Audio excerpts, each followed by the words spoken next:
कोलकाता में digital arrest fraud का बड़ा खुलासा, ईडी को मिले 100 से ज्यादा बैंक खातों के सुराग। कोलकाता में चल रही डिजिटल अरेस्ट साइबर ठगी रैकेट को लेकर प्रवर्तन निदेशालय ने बड़ा खुलासा किया है। इस हाईटेक फ्रॉड के मामले में एजेंसी को 100 से ज्यादा संदिग्ध बैंक खातों की जानकारी मिली है, जिनका इस्तेमाल ठगी के पैसों को ट्रांसफर करने के लिए किया जा रहा था।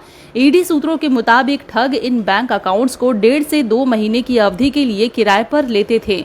हर अकाउंट का किराया 60 से 70 हजार रुपए तक होता था। इन खातों में देश भर के लोगों से ठगे किए गए करोड़ों रुपए डाले जाते थे। इन रेंटेड अकाउंट्स का असली मालिक अक्सर बेरोजगार, जरूरतमंद या डिजिटल साक्षरता से दूर होते लोग थे, जिन्हें मोटी रकम का लालच देकर इस्तेमाल किया जाता था। ईडी अब इन बैंक खातों के ट्रांजैक्शन हिस्ट्री और लिंक्ड मोबाइल नंबर व आईडी की जांच कर रही है। शुरुआती जांच में सामने आया है कि इस फर्जीवाड़े के पीछे एक संगठित नेटवर्क काम कर रहा है, जो कई राज्यों में फैला हुआ है। क्या है डिजिटल अरेस्ट फ्रॉड, जानते हैं। बता दें कि इस फ्रॉड में लोगों को वीडियो कॉल या फोन कॉल के जरिए डराया जाता है कि उनके खिलाफ कोई क्राइम रिपोर्ट हुई है या उनका डेटा हैक हो गया है।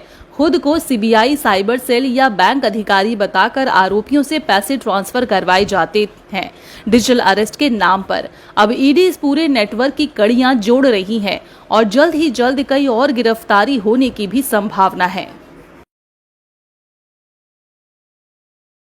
कोलकाता में डिजिटल अरेस्ट फ्रॉड का बड़ा खुलासा, ईडी को मिले 100 से ज्यादा बैंक खातों के सुराग। कोलकाता में चल रही डिजिटल अरेस्ट साइबर ठगी रैकेट को लेकर प्रवर्तन निदेशालय ने बड़ा खुलासा किया है। इस हाईटेक फ्रॉड के मामले में एजेंसी को 100 से ज्यादा संदिग्ध बैंक खातों की जानकारी मिली है, जिनका इस्तेमाल ठगी के पैसों को ट्रांसफर करने के लिए किया जा रहा था। ईडी सूत्रों के मुताबिक ठग इन बैंक अकाउंट्स को 1.5 से 2 महीने की अवधि के लिए किराए पर लेते थे। हर अकाउंट का किराया 60 से 70 हजार रुपए तक होता था। इन खातों में देश भर के लोगों से ठगे किए गए करोड़ों रुपए डाले जाते थे। इन रेंटेड अकाउंट्स का असली मालिक अक्सर बेरोजगार, जरूरतमंद या डिजिटल साक्षरता से दूर होते लोग थे, जिन्हें मोटी रकम का लालच देकर इस्तेमाल किया जाता था।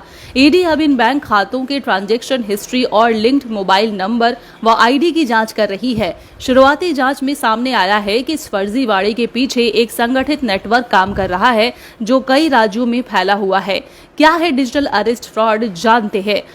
बता दें कि इस फ्रॉड में लोगों को वीडियो कॉल या फोन कॉल के जरिए डराया जाता है कि उनके खिलाफ कोई क्राइम रिपोर्ट हुई है या उनका डेटा हैक हो गया है। खुद को सीबीआई, साइबर सेल या बैंक अधिकारी बताकर आरोपियों से पैसे ट्रांसफर करवाए जाते हैं डिजिटल अरेस्ट के नाम पर। अब ईडी इस पूरे नेटवर्क की कड़ियां जोड़ रही है और जल्द ही जल्द कई और गिरफ्तारी होने की भी संभावना है।